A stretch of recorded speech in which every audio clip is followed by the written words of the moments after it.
de 6000 personnes ont rendu hommage aux victimes de Mohamed Merah dimanche. Le TFC est toujours dans la course aux places européennes. Premier épisode d'une série de reportages sur les coulisses des stations pyrénéennes.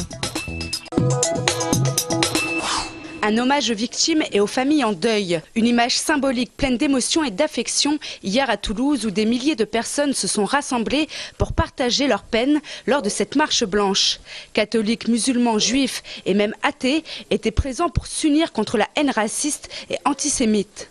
Un cortège mené par les différents représentants religieux, dignes et solidaires. Convaincus que la majorité des musulmans de France sont parfaitement intégrés, ont le souci d'être aux côtés des juifs dans leur malheur et les juifs eux aussi aux côtés des musulmans lorsqu'ils souffrent.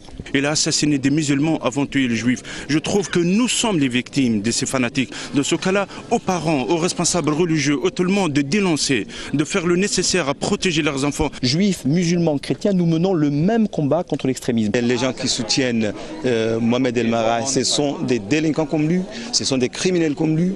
Donc nous ne sommes pas d'accord et ils ne sont pas des vrais musulmans. L'islam, c'est une religion de paix. Des paroles fortes pour un seul et même combat, savoir vivre ensemble face à l'ignorance et aux injustices. Dans la famille Merah, la police s'intéresse désormais au grand frère de l'auteur des tueries de Toulouse. Abdelkader, 29 ans, était considéré comme le religieux de la fratrie, partisan d'un islam dur. Après 4 jours de garde à vue à la sous-direction antiterroriste à Levallois-Perret, il a été mis en examen et écroué à la maison d'arrêt de Fresnes pour complicité d'assassinat, vol en réunion et association de malfaiteurs en vue de la préparation d'actes de terrorisme, car des indices graves et concordants pèsent contre lui. L'épouse d'Abdelkader Merah a été libérée au terme de plus de 90 heures de garde à vue. La mère des 2 hommes a également été libérée sans qu'aucune charge ne soit retenue contre elle. Suite aux récents événements qui ont bouleversé la ville, la police municipale est restée armée en journée. Quelques heures après la levée du plan Vigipirate, Jean-Pierre Avrin, adjoint au maire de Toulouse et chargé de la sécurité, a indiqué qu'il s'agissait de mesures spéciales mises en place lors de cet événement particulier, l'idée étant de couvrir un maximum de cibles telles que les Toulousains ou les écoles. Cette décision d'étendre de manière ponctuelle l'armement a été prise par le maire avec l'accord de la préfecture. Les missions de la police sont ensuite revenues à la normale. Concernant les éventuelles failles de la DCRI dans la surveillance du tueur, Jean-Pierre Avrin n'a pas souhaité faire de commentaires et attend d'avoir assez d'éléments pour s'exprimer sur le sujet. Action de rue au château des Vitarelles, ces 15 sans-abri qui en ont fait leur résidence principale depuis 15 jours. Mardi dernier, ils s'entretenaient à la mairie où ils ont proposé leur projet de vie. Celle-ci les a écoutés et nous donne aujourd'hui son point de vue. Ce que je peux dire, c'est que je vais réunir le conseil d'administration du CCAS, qui est propriétaire de ce local, qui va prendre une décision, certainement lancer une procédure, puisqu'il faut que le droit soit dit. Ces personnes ne sont pas dans leur droit d'occuper un local sans droit ni titre. Mais en même temps, il y a matière à construire du projet qui n'aurait certainement pas lieu dans l'endroit qu'ils occupent aujourd'hui. C'est pas comme ça que ça peut se passer. La municipalité ne peut donc approuver ce type de projet dans une structure telle qu'un squat, malgré la bonne volonté des militants. Toutefois, force est de constater que la préfecture se décharge de ses responsabilités vis-à-vis des hébergements d'urgence. Le dernier conseil municipal approuve la création des dispositifs de logement intermédiaires en vue d'accueillir pour une durée provisoire les personnes en situation de long logement ou mal logement. 50 places seraient donc très rapidement disponibles. L'art de vivre. Ce week-end, les Toulousains ont pu découvrir la 2e édition du salon Côté Jardin au Diagora à la Beige. Les visiteurs ont pu apprécier les différentes conférences en rapport avec le jardinage, les ateliers rempotage pour les enfants ou les animations tournage de poterie. C'est une centaine d'exposants présents pour ce début de printemps ensoleillé. On a pu effectivement dans un premier temps constater qu'il y avait des foires aux plantes, donc dans le domaine purement du végétal. Et il n'y avait pas jusqu'à maintenant, en tout cas sur Toulouse, un salon dédié à l'aménagement et à la décoration extérieure de l'habitat.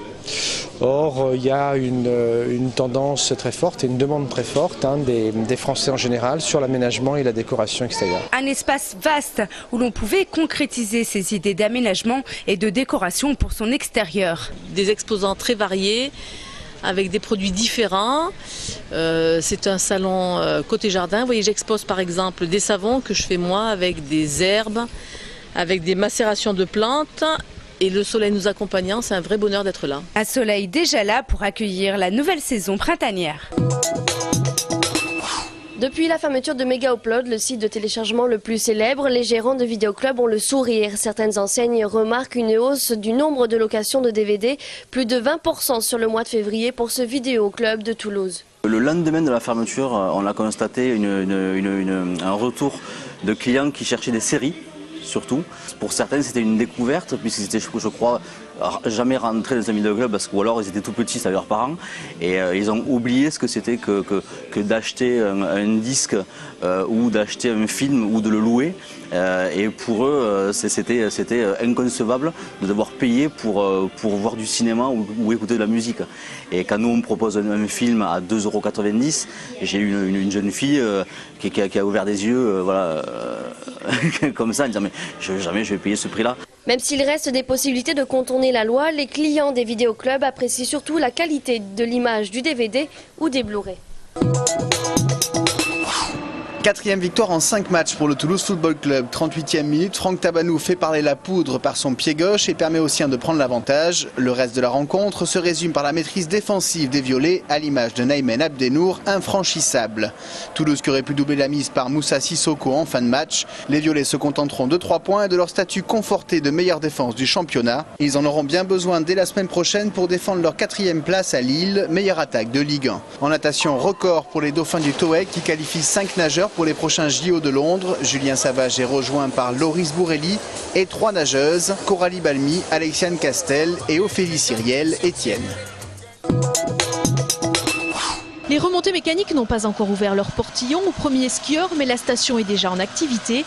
Les dameuses rentrées au garage, les pisteurs partent sécuriser le domaine skiable et purger les couloirs d'avalanche en fonction du bulletin météo de la veille. Pour déterminer les couloirs d'avalanche qu'on va sécuriser, en fait, on s'appuie sur une carte d'évaluation des risques qui s'appelle la CLPA, carte de localisation et préventive des avalanches.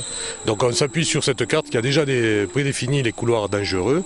Par rapport à ça, on fait un plan d'intervention déclenchement d'avalanche, le PIDA. On peut avoir donc des déclenchements d'avalanche suite à des chutes de neige importantes ou alors suite au transport de cette neige par le vent. Donc il peut faire très beau et on peut penser qu'il n'y a pas de risque d'avalanche, mais le vent ayant fait son travail, on peut avoir des zones d'accumulation de neige dans certains couloirs. Les artificiers disposent de différentes techniques de déclenchement en fonction du relief. Canon avalancheur, grenadage, héligrenadage. Dans cette combe démonstration avec le Catex, le câble de transport d'explosifs. C'est une pâte à modeler, c'est une émulsion, c'est-à-dire que la nitroglycérine ne se fabrique plus, c'était trop dangereux. En général, c'est 2 fois 2,5 kg, donc 5 kg de charge. Donc là, on va mettre la mèche lente, on va sertir, et cette partie est très explosive. C'est la partie qui est la plus sensible, très instable. Donc il faut vraiment au moment où il amorce, va la sertir, qu'il ne se trompe pas, et ça peut être dangereux. Temps de déplacement, longueur de mèche, hauteur de neige, chaque élément compte. Cette charge doit exploser entre le 2e et le 3e pylône. Opération réussie, le nettoyage fait, les pisteurs vont ensuite arpenter l'intégralité du domaine pour ouvrir les pistes une par une.